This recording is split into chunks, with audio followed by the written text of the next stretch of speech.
What happens when a farmer decides to buy a caged giant? This isn't the start of a fairy tale, but a story etched in the mud and prejudice of a time that feared anything it could not understand. We are in Blackwood Hollow, a place where the 19th century feels ancient, a town caught between the harvest and the coming winter, and steeped in a superstitions as deep and cold as the local well. At the heart of its annual fair, past the stalls selling dried apples and questionable tonics, is an attraction that draws the largest crowd. It is not a prize-winning pig or a quilting bee, it is a cage, and inside that cage is a woman named Ilara.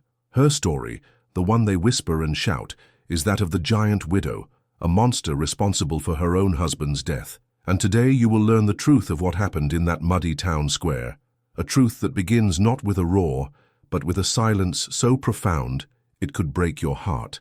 The air itself is an assault, a thick concoction of damp earth, nervous livestock, and the sweet, cloying smell of rotting fruit.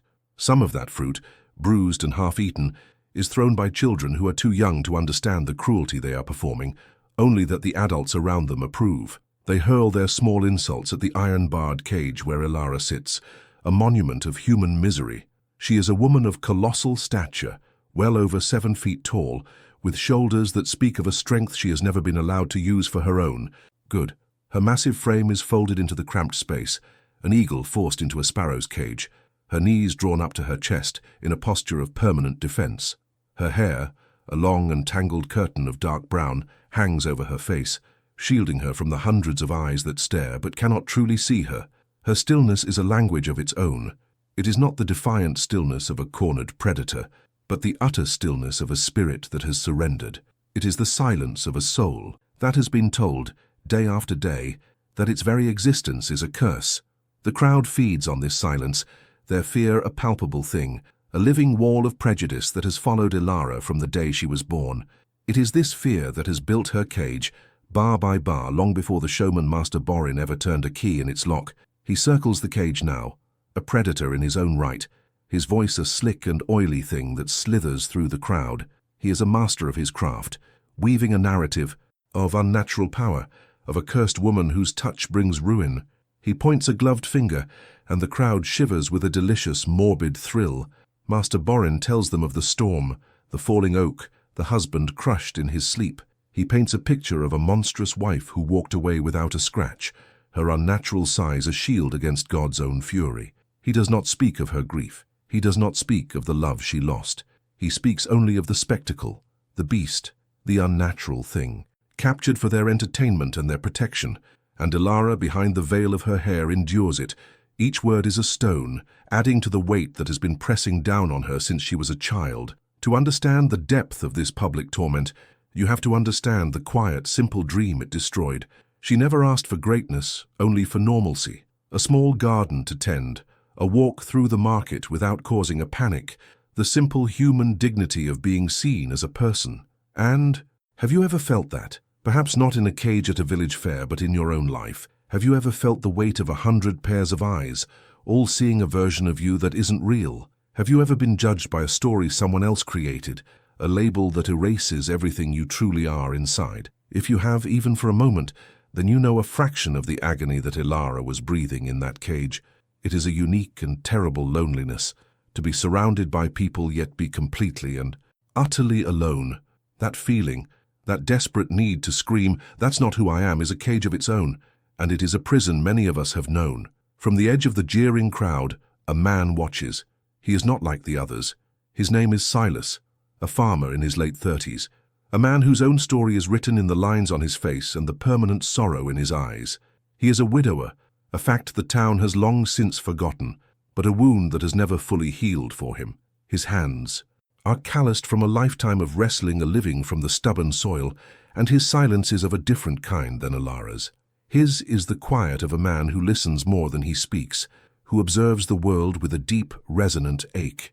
He isn't looking at the spectacle, he is looking at the woman. He sees the slight tremor in her massive shoulders, the way she curls into herself to seem smaller, and in the shame that radiates from her, he sees a reflection of his own grief, his own isolation. He understands injustice. He understands how a community in its fear can turn on its own. He sees not a monster, but a soul enduring an agony he knows all too well. The world has punished her for being different, just as it had left him adrift in his own sea of loss. While the others see a threat, he sees a reflection of the world's casual cruelty, a cruelty that breaks the gentlest spirits. Master Borin, sensing his performance is reaching its peak, raises his hands for silence. His voice booms with false generosity, announcing that for a small price someone in the crowd can have the honor of feeding the beast, of seeing if it will bite. The suggestion is met with a wave of cruel laughter, another calculated twist of the knife to further humiliate the woman in the cage. The laughter is the worst part. It is a sound that strips away the last vestiges of her humanity. It reduces her grief, her life, her very being into a joke for the entertainment of strangers. Ilara flinches, a barely perceptible movement, but Silas sees it. He sees it as clearly as if a physical blow had been struck, and in that moment, something within him, a quiet resolve that had been dormant for years, finally ignites. The laughter continues, a chorus of mockery and fear, as Borin pretends to look for a bidder, a participant in his cruel game. The crowd plays along, men nudging each other, daring one another to step forward. It is a game, and Ilara is the prize nobody wants. But then, a voice cuts. Through the noise. It is not loud, but it is firm, carrying a weight that makes the laughter falter and die. "I'll make you an offer." The words hang in the suddenly silent air. Every head turns, searching for the source. It is Silas. He steps forward, out from the shadows of the crowd, his boots sinking into the same mud that surrounds Ilara's cage. He looks directly at Master Borin, his gaze unwavering. The showman, momentarily thrown off his script, recovers with a smirk. He assumes the farmer is part of the joke, a new player in the game. He plays along, his voice dripping with condescension, asking what a simple farmer could possibly offer for such a prize. The crowd waits, expecting the punchline. They expect Silas to offer a sack of potatoes or a lamé chicken to continue the farce. But Silas does not smile. He reaches into his coat, his movements deliberate and slow. He pulls out a worn leather pouch, heavy with the metallic clink of coins. It is his entire season's earnings, every penny he had saved, the sum of a year's worth of back-breaking labor under the sun and in the rain. He holds it up, not with a flourish, but with a quiet finality. "This," he says, his voice steady, "I'll give you all of it, not to feed her, but to buy her." The silence that follows is absolute. A thick, stunned blanket that smothers the entire fairground. The villagers stare, their mouths agape. This is no longer a joke. This is madness. Master Borin's eyes widen, his greed wrestling with his confusion. He sees the weight of the pouch and his calculations are swift. The farmer is a fool, but his money is real, more real than the fear Borin had been selling all afternoon. With a greedy snatch, he takes the pouch, his eyes gleaming. The deal is done. The beast is sold. The crowd murmurs, a wave of disbelief and suspicion rippling through them.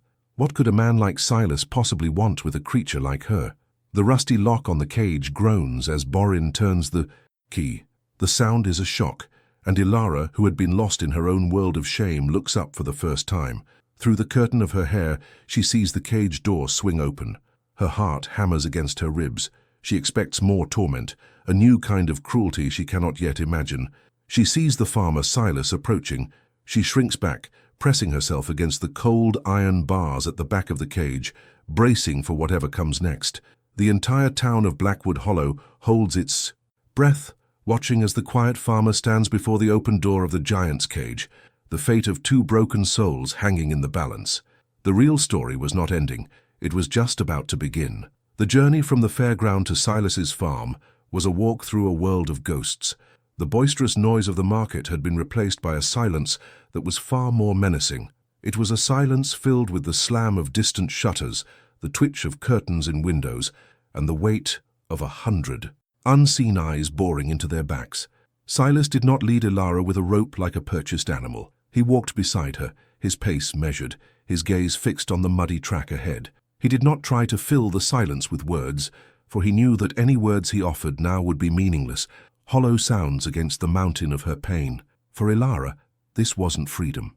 It was merely an exchange of one cage for another, the iron bars of the fair replaced by the invisible, suffocating walls of a town's judgment. Each step was an agony, Her colossal frame, so used to being a spectacle, now felt like a beacon of shame in the quiet judgment of the afternoon light. They walked for nearly an hour, leaving the clustered homes of Blackwood Hollow behind, and venturing into the sparse, hard-scrabble land that the less fortunate farmers worked. Silas's farm was the last one on the path before the woods thickened into an impassable tangle. It was a place that seemed to be holding its breath. The farmhouse was small, its paint faded to the color of bone. A section of the fence sagged like a tired old man leaning on a cane, and the fields, even to Ilara's untrained eye, looked stubborn and rocky, a place where a harvest was not given, but torn from the earth through sheer will. This was not a place of prosperity, it was a place of survival, a testament to the solitary struggle of the man who walked beside her. It was a landscape that mirrored his soul, weathered, lonely, and marked by a quiet, enduring resilience.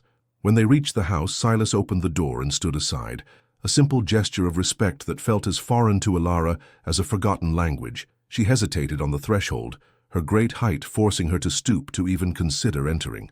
The inside was sparse but clean, a simple wooden table, 2 chairs, a stone hearth swept clean of ash, but the air was thick with absence. It was the home of a man living with a ghost, and Ilara, who was so accustomed to being the monster in the story, felt like an intruder on a private sorrow. She could see the faint outline in the dust on the mantelpiece, where another small portrait might have once sat, and she knew, with the certainty of the grieving, that she was standing in a house built for 2 but inhabited by 1 for a very long time. To understand the woman who stood frozen in that doorway, you have to travel back, past the cage and the whispers, to a small cabin nestled so deep in the woods that the town was just a rumor on the wind. She was born into the loving hands of parents who saw not a giant, but their daughter, yet their love was a flickering candle against the gale-force wind of the world's fear. As she grew and grew and grew, their love became tinged with a terrible anxiety.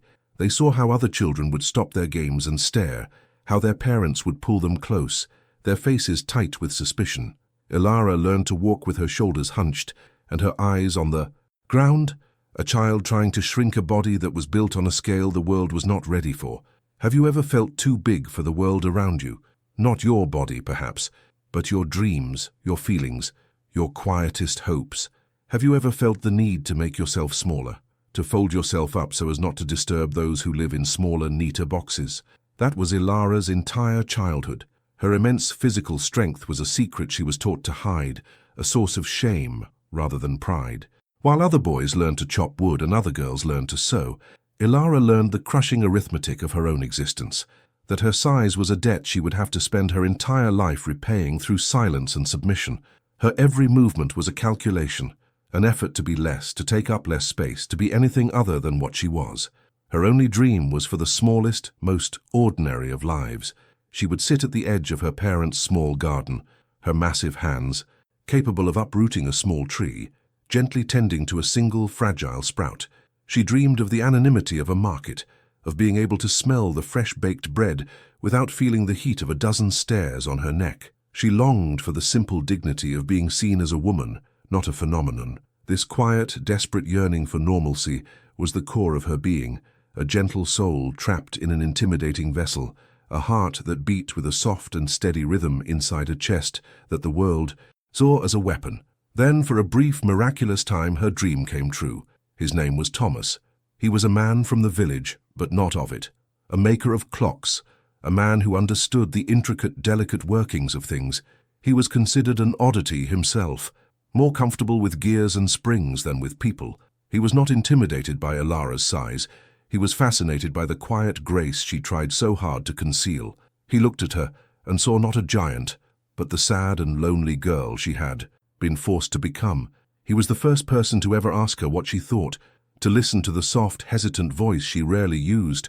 Their courtship was a secret, a series of stolen moments in the woods where she could finally stand up straight and breathe. Their marriage was a scandal, a union that the town treated as an act of defiance against the natural order of things. But in the small cabin they built with their own hands, Ilara knew a peace she had never believed possible. Thomas loved her size. He would ask her to lift things he could not as a command but as a request between partners. He celebrated the strength she had always been taught to fear. For 3 years, she was not the giant of Blackwood Hollow. She was simply Ilara, a wife, a partner, a woman in love. She tended her own small garden. She walked with her head held high, at least within the protective circle of their land. It was a fragile, beautiful world, a soap bubble of happiness that she prayed would never burst. But the world of Blackwood Hollow is a hard one, and nature is indifferent to the small joys of men and women. The winter that took Thomas was the cruelest in living memory. It came with a wind that screamed like a banshee and a snow that buried fences and erased paths. The storm raged for days, a relentless assault that trapped them in their cabin. On the third night, the wind reached a fever pitch. There was a sound like the sky itself was tearing apart, a deafening crack of ancient wood giving way. The giant oak that had sheltered their home for 100 years, a tree they had often sat beneath, came crashing down upon their roof. It happened in an instant. The world became a splintered chaos of wood, snow, and darkness. When Ilara came to, she was buried in debris, her body bruised and scratched but miraculously unbroken. Her unnatural size, the very thing she had always cursed, had protected her, her broad back taking the brunt of a collapsed beam that would have crushed anyone else. But Thomas, he was gone. She dug through the wreckage with her bare hands, the splinters tearing at her skin, screaming his name into the howling wind until her voice was a raw, bloody whisper. She found him under the main roof beam, his gentle, clever hand still. The silence that followed his death was the loudest sound she had ever heard.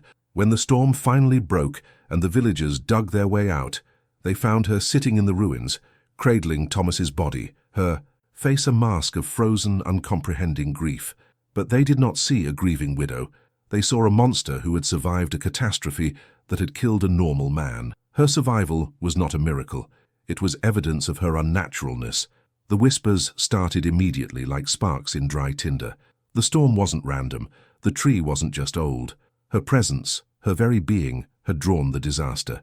She was a curse, a bad omen who had finally claimed the life of the foolish man who had dared to love her. Her grief was not allowed. The town stole it from her, replacing it with their own fear and suspicion. They looked at her strength, the strength that had been a source of pride for Thomas, and they called it a weapon. They saw her survival as proof of her guilt. She had been the author of her own brief happiness, and now they made her the author of her own unending misery. She was utterly alone, adrift in a sea of blame, with the anchor of her husband's love ripped away. Her spirit, already so fragile, shattered completely. She began to believe them. Perhaps she was a curse, perhaps her very existence brought ruin. It was into this abyss of self-loathing that Master Borin had stepped. He had heard the whispers, the legend of the giant widow growing in the fertile soil of the town's superstition. He found Ilara not in a cabin, but in the shell of a woman. He did not come with chains and threats. He came with a silken voice and a twisted kind of sympathy. He told her he understood her guilt. He told her he could offer her a form of penance, a way to atone for the sin of her own existence. He would display her, he said, not for profit, but so the world could see the danger she represented. It was a public service, and she, broken and convinced of her own monstrosity, had agreed. The cage was not a prison he forced upon her. It was a punishment she walked into willingly, believing with every fibre of her being that she deserved it. And so she stood now, on the threshold of another man's house, a man who had paid for her freedom with the sum of his own hard life. He held out a wooden bowl of thin stew, a simple offering that carried the weight of 1,000 unspoken questions. He had bought her, yes. He had opened the cage door, but what does freedom mean to a soul that has forgotten it ever existed? The physical bars were gone, but the prison of her past, of the town's hatred and her own crushing guilt, was a cage she carried deep within her. The quiet farmer had made his move, an impossible gesture of defiance. But what he could not know was that the true battle was not against the town of Blackwood Hollow, but against the ghosts that lived behind Ilara's silent, haunted eyes. The wedding, if one could call it that, was not a ceremony of union but a final act of separation. It took place in the cold, cavernous silence of the town church, a space that felt more like a tomb than a sanctuary. The only witnesses were the disapproving eyes of the saints painted on the dusty stained glass, and the town's priest, a man named Father Michael, whose every word felt heavy with reluctance. He rushed through the rites as if the words themselves might catch fire in his mouth, his gaze never quite settling on the impossible couple before him. There were no flowers, no well-wishes, only the echoing finality of two names being joined under a roof of judgment. For Ilara, who stood stooped beneath the high arches, it felt like a sentencing. She had exchanged an iron cage for a gilded one, a marriage certificate written in the ink of public scorn. Silas stood beside her, his quiet solidity the only anchor in a swirling sea of shame. He said his vows in a low, steady voice, a promise made not to God or the town, but directly to the haunted woman by his side. Their first night on the farm was draped in a silence that had teeth. Ilara did not know how to be a wife, only how to be a burden. She moved through the small farmhouse with a crushing awareness of her own scale, her shoulders brushing doorframes, her very presence seeming to shrink the meager space. She expected orders, a list of chores, a justification for the price he had paid for her. Instead, Silas simply placed a bowl of warm broth on the table, took the other chair and ate without a word, his eyes fixed on the grain of the wood. The quiet was not empty, it was filled with the things they could not say. He could not ask about the cage, and she could not speak. Of the guilt that was a physical weight in her chest. She felt a flicker of gratitude so profound it was painful, but it was immediately smothered by a wave of terror. She had not escaped her curse, she had simply brought it into this quiet man's home, and she waited with the certainty of the damned, for it to destroy him too. The town did not make them wait long. They awoke the next morning not to the crowing of the rooster, but to the sight of devastation. During the night, a group of men, their courage fueled by cheap ale, and a shared simmering hatred had descended upon the farm. The fence that marked the boundary of Silas's land, the one he had painstakingly mended year after year, had been torn down. Posts were ripped from the earth and cast aside, the rails splintered and broken. It was an act of violation, a clear and brutal message. You are not welcome here. This land is ours, and you have brought a blight upon it. Silas stood on his porch, his face a mask of stone, and looked at the ruin. He said nothing, but Ilara saw the tightening of the muscles in his jaw. She, however, saw something different. She did not see an act of vandalism against a farmer. She saw the first invoice for her freedom, the first price Silas had to pay for his kindness, and she knew with a cold sickness in her stomach that the debt was far from settled. This first attack sealed Ilara's lips. Where there had been a hesitant, fearful silence before, there was now a deliberate, absolute one. She began to believe that her voice itself was a vector for the curse, that to speak would be to invite more disaster upon Silas, and so she communicated through action. From dawn until long after dusk she worked. She poured all her grief, all her guilt, and all her terrifying, unnatural strength into the stubborn soil of his farm. She cleared a field of stones in a single day, her massive hands pulling boulders from the earth that would have taken 2 men and a mule to move. She lifted fallen logs, mended the broken fence with new posts. She sank deep into the ground and worked with a silent, desperate ferocity that was both magnificent and heartbreaking to watch. It was not labor, it was penance. Every stone she moved was a word of apology she could not speak. Every post she set was a prayer for his safety. She was trying to build a fortress of her own hard work around him, hoping it could protect him from the storm that was her very existence. For Silas, this was a new kind of agony.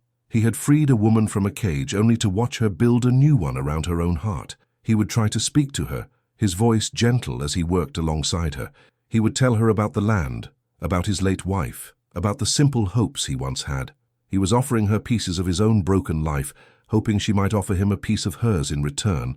But she would only look at him with those wide, haunted eyes, her expression a mixture of gratitude and terror, before turning back to her work. Her silence was a wall he could not breach, a constant heartbreaking reminder that he had bought her body but had not yet earned her soul. He was fighting a war against the town's hatred, but he was also fighting a ghost inside his own home, and he was beginning to fear that the ghost was the more formidable enemy. He was a lonely man who had brought home a woman who was the loneliest soul he had ever known, and together they were 2 separate islands of silence in a shared sea of misery. The town's cruelty soon escalated from vandalism to something far more sinister. A week after the fence was destroyed, Silas went to draw water from the well and was hit by a stench so vile it made him gag. He peered down into the darkness and saw the bloated, floating carcass of a sheep, its wool matted and its eyes staring blankly at the sky. Someone had crept onto his land in the dead of night and poisoned their only source of water. This was no longer a warning. It was a threat of slow, agonizing death. It was an act of profound, calculated malice, a declaration that they would not be allowed to survive. They would be choked out, starved of the most basic element of life. The act was so cruel, so deeply personal, that it spoke of a hatred that had festered for years, a fear that had turned into a monstrous, living thing. Ilara saw the dead animal, and it was as if she were looking at her own reflection. She was the poison in the well, the rot that spoiled everything clean and good. And have you ever felt that? Have you ever been made to feel like you are the source of the trouble, the poison in someone else's well? It is a terrible burden to carry, the belief that your presence alone is enough to cause pain, that your very shadow brings a chill to the room. It is a lie that, when whispered often enough by the world, can begin to sound like the truth. You start to believe it. You start to see every misfortune, every stumble, every harsh word as a direct result of your own flawed existence. It is a cage of the mind, more effective than any iron bars because it is one you lock from the inside. Ilara was trapped in that cage, and every new act of cruelty from the town was just another turn of the key, locking her deeper inside her own despair. The next assault was even more direct. A word screamed in the color of blood. One morning, the rising sun revealed a new horror painted across the wide planks of their barn, in huge, dripping red. Letters was a single word: witch. The paint was still fresh, the color of a fresh slaughter. It was the town's final verdict, the ultimate condemnation. They had moved beyond whispers and rumors and had now made a public accusation, one that, in a place like Blackwood Hollow, was as good as a death sentence. The word hung in the air, a permanent stain not just on the wood, but on their lives. It was the culmination of every fear, every superstition, every bit of malice they had faced. For Ilara, seeing that word was like looking in a mirror. It was the name she had secretly called herself in the darkest hours of her grief. They had finally seen the monster she knew herself to be, and she felt a strange, horrifying sense of relief. The pretending was over. The physical attacks were soon followed by a quieter, more insidious form of violence. The town began to starve them out. When Silas hitched his horse and rode to the general store, his pouch of coins ready, he was met with a wall of silence. The store owner, a man he had known his entire life, suddenly became very busy counting barrels, refusing to meet his eye. At the blacksmith's, he was told the forge was cold, and there was no time to shoe his horse. He tried to sell the few bushels of late-season apples he had harvested, but the market turned their backs on him as if he were a leper. The invisible walls of prejudice had become real. They were an island, cut off from the mainland of the community, with no way to buy seed for the winter wheat, no way to get salt to cure meat, no way to purchase the simple necessities of survival. The town was united in its effort to erase them, to let the coming winter do the dirty work that their own hands were too cowardly to perform. Silas bore this new burden with the same quiet stoicism that defined him, but Ilara saw the toll it was taking. She saw the new lines of worry etched around his eyes, the way he would stand at the edge of his unplanted fields and stare at the horizon, his shoulders slumped with a weight that even she could not lift. He was growing thinner, his already lean frame becoming gaunt. He was a good man, a decent man, being systematically destroyed for a single act of compassion. He had tried to save her, and in doing so he had doomed himself. The guilt inside Ilara was no longer a quiet ache. It was a raging fire. She would watch him sleep, his face, for once, free from the strain of the day, and her heart would break. She was a disease, and he was wasting away from it. The knowledge that she was the cause of his slow destruction became unbearable. It twisted her love for him into a weapon against herself. She had brought the cage with her, and now he was trapped inside it too. Her mind began to circle a single terrible thought. The only way to save him was to remove the curse. The only way to remove the curse was to remove herself. The idea took root in the barren soil of her despair and grew into a desperate, painful plan. If she were gone, the town's hatred would lose its focus. They might, in time, forgive Silas for his moment of madness. They might let him back into the fold. He could survive, but not with her. Her presence was his death sentence. Her absence was his only hope. The decision was made on the day the first snow fell. It came not as a gentle blanket, but as a flurry of hard, sharp flakes, driven by a wind that moaned through the cracks in the farmhouse walls. It was the harbinger of the long, hungry winter to come. That night, as Silas slept the fitful sleep of the exhausted and the worried, Ilara rose from her pallet by the hearth. She moved with the silence of a ghost, her huge frame making no sound on the wooden floor. She gathered a small, hard loaf of bread and a skin of water. She pulled on her worn cloak and stood at the door, her hand on the simple wooden latch. She looked back at the sleeping man, his face illuminated by the dying embers of the fire, and a single, hot tear traced a path through the grime on her cheek. It was the cruelest act of love she could imagine. To save him, she had to abandon him. She was about to step out into the blizzard, to walk into the unforgiving wilderness and disappear, to finally give the town the monster they wanted, one swallowed by the woods, and in doing so perhaps finally set the man who saved her free. The latch was cold against her palm, a final, unforgiving touch from a world she was about to leave behind. Ilara slipped out of the farmhouse like a ghost, her enormous frame moving with a practiced silence, born from a lifetime of trying to be smaller than she was. The blizzard hit her not as a blanket, but as a physical blow. The wind, a shrieking, invisible beast, tore at her cloak and filled the air with a blinding chaos of white. Each snowflake was a tiny needle against her skin. In that moment, she was not a woman, not a giant, but just another lost thing being swallowed by the vast, indifferent wilderness. This was not an act of escape. It was an act of erasure. She was a stain she was trying to wash away with the snow, a curse she was attempting to bury in the frozen earth, all for the sake of the one man who had looked at her and seen a person. Her heart, a heavy stone in her chest, ached with a love so profound it could only express itself as a final, desperate act of self-destruction. Inside, Silas was jolted from his fitful sleep by a presence that was not there. It was the cold, an unnatural, invasive cold that had crept into the small house and settled in the very marrow of his bones. He sat up, his breath misting in the air, and saw the source. The door was slightly ajar, swinging gently in the draught, a dark, gaping mouth that had let the storm inside. And beside the hearth, the small pallet where Ilara slept was empty. A cold far deeper than the winter night seized him. It was the familiar, gut-wrenching certainty of loss. A ghost he had lived with for years, now, returned with a terrifying new face. He scrambled out of bed, his bare feet hitting the frigid floorboards, and threw the door open to the screaming wind. There, in the freshly fallen snow, he saw them, a set of footprints, impossibly large, already beginning to soften and disappear under the relentless assault of the blizzard. He had not freed her.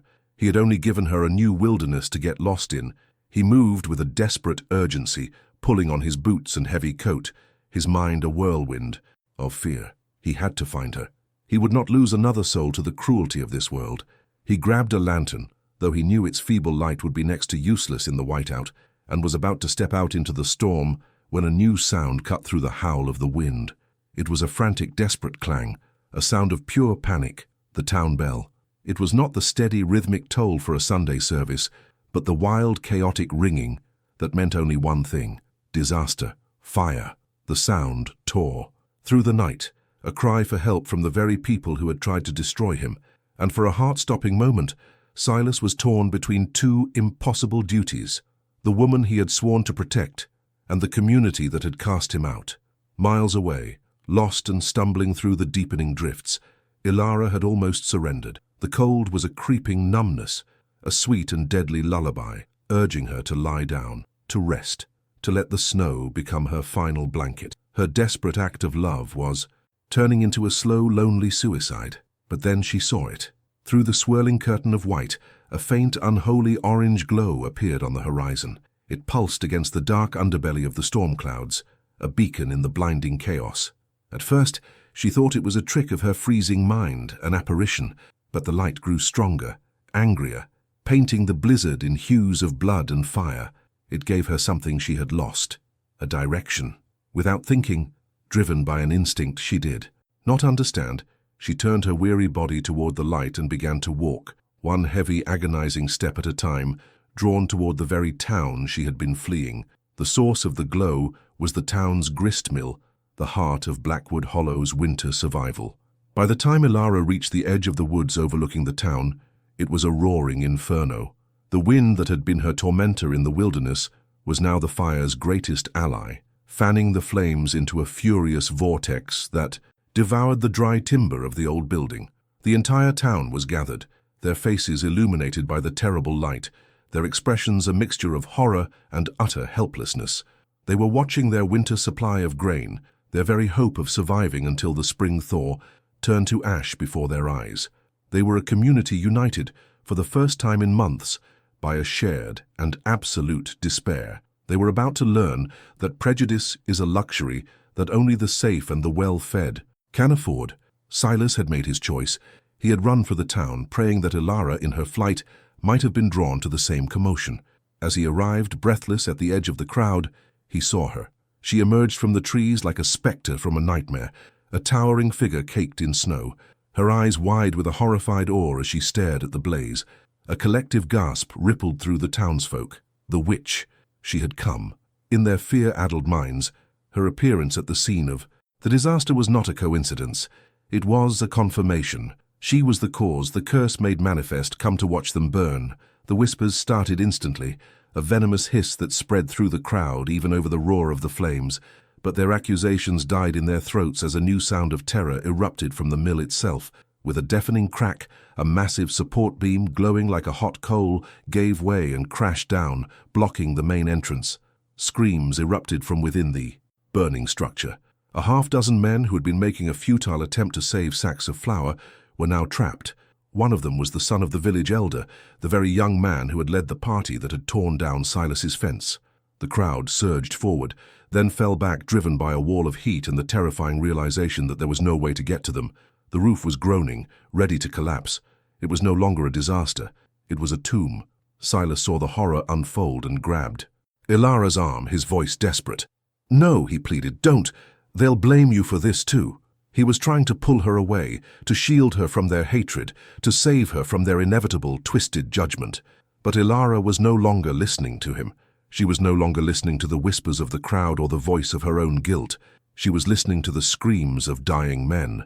In that moment, something inside her, a dam of grief and silence and shame that had been building for years, finally broke. She looked at the terrified faces in the crowd, the same faces that had jeered at her in the cage, and she did not see her tormentors. She saw people, and she saw that she, the monster they had created, was the only one who could save them. With a strength that came not from her muscles but from a place of deep-buried humanity, she pulled her arm free from Silas's grasp, and then, for the first time since the day Thomas died, she opened her mouth and let out a sound. It was not a word but a roar, a sound of such profound primal power that it momentarily silenced the fire and the wind. It was the voice of every injustice, every stone thrown, every whispered curse, all of it forged into a single defiant cry. And what about you? Watching this story unfold from the comfort of your world, if you had the power to save the very people who had tried to destroy you, who had poisoned your well and painted your home with words of hate, would you find that courage? Would you run into the fire for those who threw stones and spat at your feet? It is a question that defines who we are, not in the easy moments of sunshine and peace, but in the heart of the blaze, when everything is on the line and the only thing guiding you is the compass of your own soul. It is the hardest choice a person can ever make, to offer grace to those who have only ever shown you cruelty. Ilara did not hesitate. She ran. Her massive legs churned through the deep snow, each stride covering the ground with an impossible speed. The crowd, which had been a solid wall of bodies, parted before her as if by magic, their faces a canvas of disbelief and terror. She did not slow as she reached the burning mill, ignoring the searing heat that blistered her skin and the thick, choking smoke that filled her lungs. She reached the collapsed entrance and planted her feet in the mud and ash, her body a titan set against a backdrop of hellfire. She looked up at the massive, glowing beam, the single piece of burning wood that stood between life and death for the men trapped inside. She was no longer running from her past. She was running toward her destiny, and what was to come in the next few moments would not just be the most decisive night of her life. It would be the night that decided if Blackwood Hollow itself deserved to have a future. Her feet did not feel the snow. The world had narrowed to a single roaring tunnel of light and sound, with the burning mill at its end. The crowd was a blur of pale, terrified faces, a gallery of her tormentors now frozen in a new kind of fear. She did not see them. She saw only the trapped, desperate figures silhouetted against the flames, and she heard only the screams that echoed the silent ones she had carried in her own heart for years. There was no thought, no plan, only a profound and primal instinct to stand between the innocent and the fire, a duty she had been denied her entire life. She was no longer a monster, no longer a widow, no longer a curse. She was a force of nature moving against the destruction of another. She reached the inferno's edge, and the heat was a solid wall, a physical entity that tried to push her back. It stole the air from her lungs, seared her exposed skin, and set the very ends of her hair to smoldering. But she pushed through it. The crowd, which had been a solid mass of bodies, broke and scattered before her advance, their gasps lost in the deafening roar of the blaze. She planted her feet in the slush and ash before the blocked entrance, her eyes fixed on the immense glowing timber that held the men captive. It was a dragon of fire and wood, and it was her turn to be the slayer. She did not hesitate. With a guttural cry that was part prayer and part war chant, she lunged forward. Her shoulder slammed against the burning beam. The pain was immediate and absolute, a white-hot agony that shot through her entire body. The wood was not just hot, it was alive, 1,000 burning needles, digging into her flesh through the thick wool of her cloak. The smell of her own burning clothes and skin filled her nostrils, a sickening, acrid scent. For a horrifying second, the beam did not move. It was an immovable object, a final, cruel testament to the futility of her effort. But then, drawing on a reservoir of strength she never knew she possessed, a strength born not of muscle, but of a lifetime of carrying unbearable weight, she pushed. The world held its breath. The beam, groaning like a dying beast, shifted. An inch, then 2. A shower of sparks and burning embers rained down on her, but she held her ground, her face a mask of excruciating effort, her teeth gritted so hard her jaw ached. Her legs, sunk to the ankles in the mud, trembled with the strain, every sinew, every muscle screaming in protest. She was holding back the collapse of a world, a single solitary pillar against an avalanche of fire.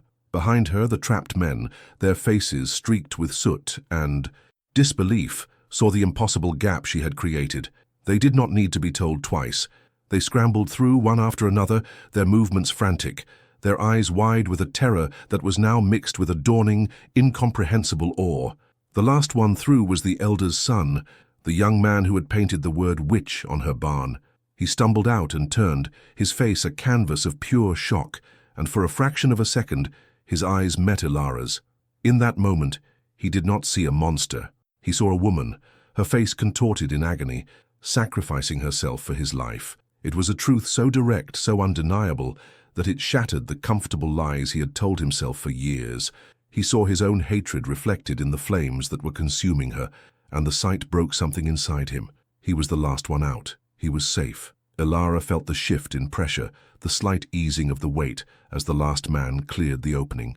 Her strength, which had been a supernova of desperate power, was now fading fast. Her vision began to swim, the edges turning dark. The roar of the fire was replaced by a roaring in her own ears. Her legs finally buckled. With a final, splintering crack that sounded like the sky tearing apart, the main roof of the mill gave way. The beam she had been holding was thrown forward in the collapse, and Ilara was tossed aside like a rag doll, a massive, broken form landing in a heap in the snow just as the entire structure imploded in on itself, sending a mushroom cloud of fire and ash into the black, swirling sky. And then silence. A silence more profound, more complete than any that had come before. The fire still raged, but the human world had gone still. The entire population of Blackwood Hollow stood frozen, their faces illuminated by the dying embers of their future, staring at the motionless giant lying in the snow. They had come to watch a disaster, and they had witnessed a miracle. They had expected to confirm their darkest superstitions, and instead they had been confronted with a grace so profound it felt like a judgment. The monster they had created, the beast they had caged and stoned and starved, had just walked into the heart of hell to save them. Silas was the first to move. He broke through the paralyzed crowd, his heart a frantic drum against his ribs. He fell to his knees beside Ilara, his hands hovering over her, afraid to touch her burned and broken body. Her cloak was a smoldering ruin, her skin blistered and raw beneath it. Her face was caked in soot, but she was breathing. Faint, shallow breaths, but she was alive. He ripped off his own coat and gently draped it over her, a futile gesture against the cold and the pain, but it was all he had to give. He looked up at the faces of the villagers, his own face a mask of grief and rage. "This," he said, his voice raw and shaking, "is the monster you feared." The words hung in the cold night air, an accusation and a eulogy, all in one. No one spoke. No one could. They simply stared, their comfortable hatred now a source of deep, burning shame. They looked at the ruins of their mill, the symbol of their survival, and then they looked at the woman who had tried to save it, the woman they had tried to destroy, and they were forced to see the truth. The curse that had plagued Blackwood Hollow was not her unnatural size. It was their own small and fearful hearts. The journey back to the farm was a slow, solemn procession. Several of the men she had saved, including the elder's son, fashioned a makeshift stretcher from fallen branches and their own coats. They carried her with a reverence they would normally reserve for a fallen soldier, their steps careful and sure in the deep snow. The rest of the town followed at a distance, a silent, grieving parade of witnesses. They were not just following a wounded hero, they were following the ghost of their own conscience. Each step was an act of penance, a silent admission of their collective guilt. The days that followed were quiet and heavy. The blizzard passed, leaving the world shrouded in a thick blanket of white, muffling all sound. Inside the small farmhouse, Silas tended to Ilara's wounds. He cleaned her burns with gentle hands, applying a salve of herbs his own wife had taught him how to make years ago. He sat by her side day and night, whispering to her, telling her stories of the farm, of the coming spring, begging her to wake up. He was no longer just her protector. He was her anchor to a world he desperately wanted her to be a part of. He was fighting for her life with the same quiet determination with which he fought the stubborn soil of his land.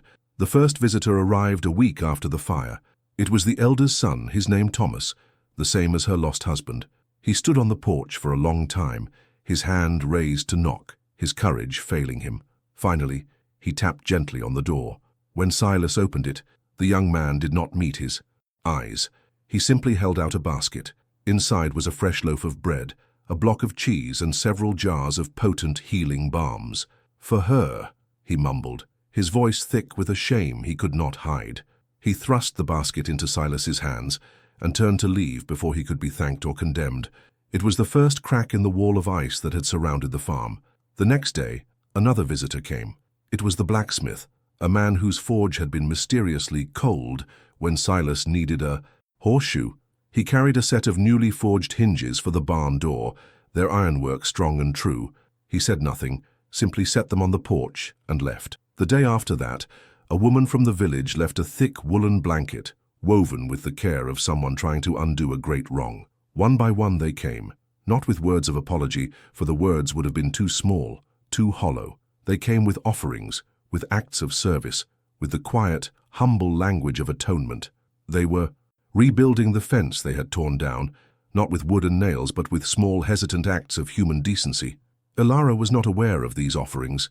She drifted in a twilight world of pain and memory, her dreams filled with the roar of fire and the ghost of her husband's smile. But the quiet care, the constant, gentle presence of Silas, began to pull her back. She woke one afternoon to the feeling of a cool cloth on her forehead and the sight of Silas, asleep in the chair beside her bed, his head slumped on his chest, his face etched with exhaustion. She saw the lines of worry on his face, the calloused hands that had so gently tended to her wounds, and for the first time she felt a love that was not tinged with fear or guilt. It was a quiet, steady warmth, as real and as solid as the earth itself. Her recovery was slow, her body healed, the angry red of her burns fading to pale, silvery scars that mapped her sacrifice. But the deeper healing, the healing of her spirit, came from the quiet rhythm of life on the farm. She would watch from the window as Silas worked, his solitary figure a testament to resilience. She saw the new hinges on the barn door, the neatly stacked firewood on the porch that had not been there before, the small signs that the world outside was changing. The fear that had been her constant companion for so long began to recede, replaced by a fragile, tentative curiosity. One day, Silas helped her outside for the first time. The winter sun was weak but bright, and the air was crisp and clean. She stood on the porch, leaning on him for support, her great height for once a thing of fragility. As she looked out over the fields, she saw a group of men from the village, working together to clear the stones from a field that Silas had never had the time or strength to tackle alone. They worked in silence, their heads bent to the task. They were not just clearing a field, they were planting the seeds of a new community, one built on the ashes of the old. The true turning point, the final act of her redemption, came with the first thaw of spring. The snow melted, revealing the green shoots of new life pushing through the cold earth. Ilara was strong enough to walk on her own now, and she spent her days in the small patch of land behind the house, the place she had designated for her garden. She was turning the soil with her hands, feeling the life in it, when she sensed she was not alone. She looked up and saw a small child, a girl no older than 6, standing at the edge of the newly mended fence. It was the daughter of the blacksmith. The child stared, her eyes wide, but there was no fear in them, only a profound and solemn curiosity. Ilara froze, her old instincts telling her to hide, to make herself smaller. But Silas, who was nearby, gave her a small, encouraging nod.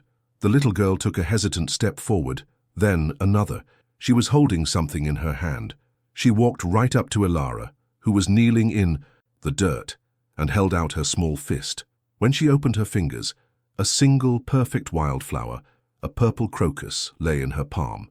It was the first flower of spring. The child looked up into Ilara's face and, with a shy, gap-toothed smile, offered it to her. Ilara looked from the flower to the child's face, and something inside her that had been frozen for a decade finally thawed. She reached out her massive, scarred hand and gently took the flower. Her fingers, which could lift boulders, were so delicate they barely brushed the child's skin. She looked at the small, perfect bloom, a symbol of impossible beauty emerging from the hard, cold ground. And then, for the first time since Thomas had died, a real and genuine smile spread across her face. It was a smile that reached her eyes, lighting them from within, and in that moment, the last bar of her invisible cage simply dissolved into dust. She was no longer the giant widow. She was no longer the witch of Blackwood Hollow. She was Ilara, a woman in her garden holding a flower from a child.